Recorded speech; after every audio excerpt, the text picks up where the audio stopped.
हम सब भी जानते हैं, इस ईश्वरीय विश्वविद्यालय में आप भी आकर ये बातें जानते होंगे, आप कैंप अटेंड करते होंगे। पर एक बात और है, जब हम यहाँ बैठे हैं तो हम सब में बहुत ज्ञान है। इस समय आप सब में क्या है? बहुत ज्ञान है। क्योंकि आपने एक पुरानी बात सुनी होगी कि संत कबीर जी के टाइम में कोई कबीर जी को मिलना चाहता था, तो उन्होंने कहा मैं कबीर जी को मिलना चाहता हूँ, इस समय कहाँ मिलेंगे? उन्होंने कहा इस समय शमशान घाट में, वो किसी की मृत्यु पे गए हुए हैं, वहाँ पे मिलेंगे। तो उसने पूछा मैं उनको पहचानूंगा कैसे? उन्होंने कहा जिसके सिर पर चक्कर होगा वो सबसे ज्ञानी आदमी है और वो कबीर जी है। वो व्यक्ति वहाँ गया और कुछ ही क्षण में वापस लौट आया। कह कबीर जी से मिल लिया? तो उन्होंने कहा नहीं, कबीर जी से तो नहीं मिल सके। कहते क्यों? मैंने तो तुम्हें पहचान बता दी थी। कहते नहीं, वहाँ गया तो सबके पीछे चक्कर थे, क्योंकि शमशान घाट में सबको जीवन मरण का सच्चाई पता चल जाती है। और उसने कहा अरे ये क्या बात हुई, तुम थोड़ी देर वेट करते, जैसे ही बाहर निकलते सबके चक्कर गायब हो जाने थे और कबीर जी का चक्कर रह जाना था, तो आप पहचान लेते। तो आज आपके यहाँ इस समय सबके पीछे चक्कर है, और जैसे ही बाहर जाए आपका चक्कर गायब नहीं होना चाहिए, स्पेशली महिलाओं का। क्योंकि इस स्पिरिचुअल प्लेस में, इस स्पिरिचुअल मंच पर, इस स्पिरिचुअल हॉल में जो आपने दीदी से ज्ञान लिया, जो सविता बहन से लिया, या जो रंजना जी से और अंजू जी से लेंगे, या दादी अगर हमें कुछ बताएंगी उससे ज्ञान लेंगे, तो मुझे पूरा विश्वास है कि आपके पीछे आज चक्कर बन जाएगा। और इस चक्कर को खोने मत देना। जैसे ही बाहर निकले चक्कर को पकड़ के रखना, ज्ञान को पकड़ के रखना। और यही मैं कहना चाहूँगी कि स्त्री शक्ति है, कोमल है पर कमज़ोर नहीं।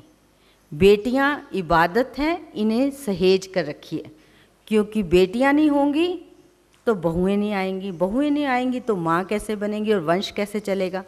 और बेटियाँ जो बचपन से ही माँ के पेट से ही इनसिक्योर हो जाती हैं, उनको मारने की प्लानिंग हो जाती है। हम सबको ऐसे एग्जाम्पल, ऐसे उदाहरण समाज में और देश में देने होंगे कि नारी वो शक्ति है, इसको चैलेंज नहीं करना। और मैं आपको दावे से कह सकती हूँ कि कुछ साल के बाद वो दिन दूर नहीं जब लोग मन्नतें मांगेंगे कि हमारे घर बेटी हो। क्योंकि जो कार्य मैं करती हूँ बुजुर्गों के लिए, मैं आपको सच में जीवन की सच्चाई बताती हूँ। बेटों के माँ बाप बहुत दुखी हैं, बेटियों के नहीं हैं।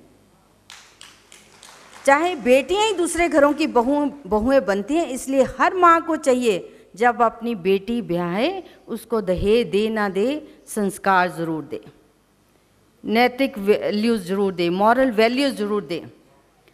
तभी हमारा समाज बढ़ेगा, सुंदर होगा, शक्तिशाली होगा। अगर समाज हमारा अच्छा होगा, सुखी होगा, तो हमारा देश भी खुशहाल होगा।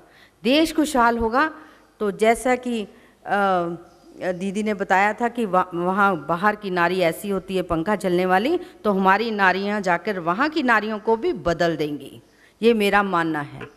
और मैं आपको यही अंत में कहूँगी, क्योंकि ये इतना वास्ट टॉपिक है, अगर आप मुझे कहो सुबह से लेकर शाम तक मैं आपसे बात कर सकती हूँ, क्योंकि ये मेरा अपना दिल से टॉपिक है, इसको मैं जीती हूँ।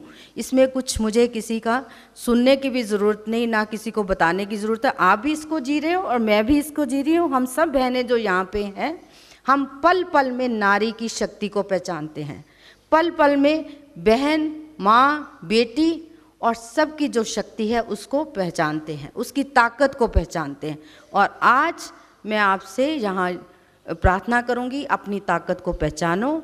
और यहाँ से जो मैसेज है मैं भी अपने अखबार द्वारा आप सब तक और लोगों तक पहुँचाऊँगी। आप लोग भी पहुँचाइए ताकि सब नारियों के पीछे चक्कर बन जाए। जय हिंद, ओम शांति।